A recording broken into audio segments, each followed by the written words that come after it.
Bodeli Naswadi road પર pious પેટ્રોલિયમમાં ઉધાર ડીઝલના નામે રૂપિયા 9.51 લાખની છેતરપિંડી। બોડેલી નસવાડી રોડ પર મોડાસર ચોકડી પાસે આવેલ પાયસ પેટ્રોલિયમ ખાતે ઉધાર ડીઝલ આપવાના બહાને મોટી છેતરપિંડી થયાની ઘટના સામે આવી છે। ખોટા દસ્તાવેજો, નકલી એનઈએફટી સ્ક્રીનશોટ અને ચેક બાઉન્સ કરીને બે ઇસમોએ પેટ્રોલ પંપ મેનેજરને રૂપિયા 9.51 લાખથી વધુનો ચૂનો ચોપડ્યો હોવાનું બહાર આવ્યું છે। આ મામલે બોડેલી પોલીસ મથકે ફરિયાદ નોંધાઈ છે। ફરિયાદ મુજબ તારીખ 24 ડિસેમ્બર 2025 રોજ બે ઇસમો પેટ્રોલ પંપ પર આવ્યા હતા કે જેમાંથી એકે પોતાનું નામ જીનીત વનરાજભાઈ દિવેચા હોવાનું જણાવી નસવાડી ખાતે રોડના કામ માટે દૈનિક 1500 લીટર ડીઝલની જરૂર હોવાનું કહ્યું હતું અને આધાર કાર્ડ, પાન કાર્ડ, ટ્રાન્સપોર્ટ કંપનીનું લેટર હેડ અને ચેક આપીને વિશ્વાસ સંપાદન કર્યું હતું અને આધારે બંને ઇસમોએ અલગ અલગ તારીખે કુલ 10,498.83 લીટર ડીઝલ લઈ ગયા હતા કે જેની કિંમત રૂપિયા નીચે અનુસાર થાય છે અને બાદમાં ચૂકવણી માટે આપેલો રૂપિયો 11 લાખનો ચેક બાઉન્સ થયો હતો અને આ સાથે જ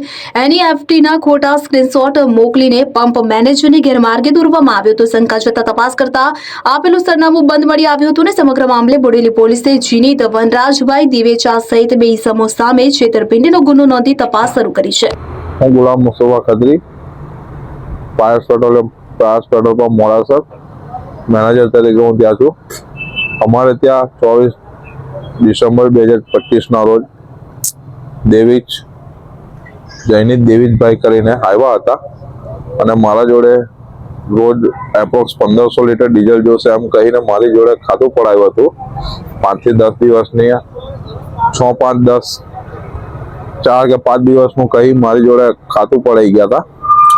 તે ઉપરાંત હું મને રોજનું 1500 લીટર લેખે માલ આપતો હતો અને ત્યારબાદ પાર્ટીએ ચાલુ રાખ્યું આપણા જોડેથી પરચેસ કરવાનો, લેતા હતા માલ।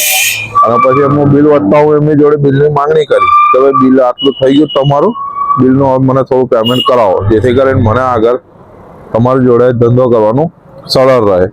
આમ કરીને હું ના જોડે બિલની માંગણી કરી તો મને એમને પહેલા તો પેમેન્ટ મળી જશે, કરાવી દઈશ આવે તેવું કીધું। પછી એમને મને 4 તારીખ થઈ એટલે હું 4 તારીખે એમનું બિલ વધી ગયું એટલે હું 4 તારીખે એમની જોડે બિલની ફરી માંગણી કરી તો મને સ્ક્રીનશોટ નાખ્યા 2 લાખ રૂપિયાનો પહેલો ફેક સ્ક્રીનશોટ હતો એમનો। એ સ્ક્રીનશોટ નાખ્યો પછી કે છે મેં કીધું કે ભાઈ બેંકમાં તમારા પૈસા હજુ દેખાતા નથી તો મને કહે છે કોઈ વાંધો નહીં, સાંજ સુધી આવી જશે। આપણે સાંજ સુધીની વાત જોઈ, સાંજ સુધીમાં બી પૈસા આવ્યા નહીં એટલે હું ફરી કોલ પર કોન્ટેક્ટ કર્યો તો એ જૈનિતભાઈને એવું જણાવ્યું હતું કે તમને હું આવીને કેશ રૂબરૂ આવીને પૈસા આપી જાઉં છું સાંજે।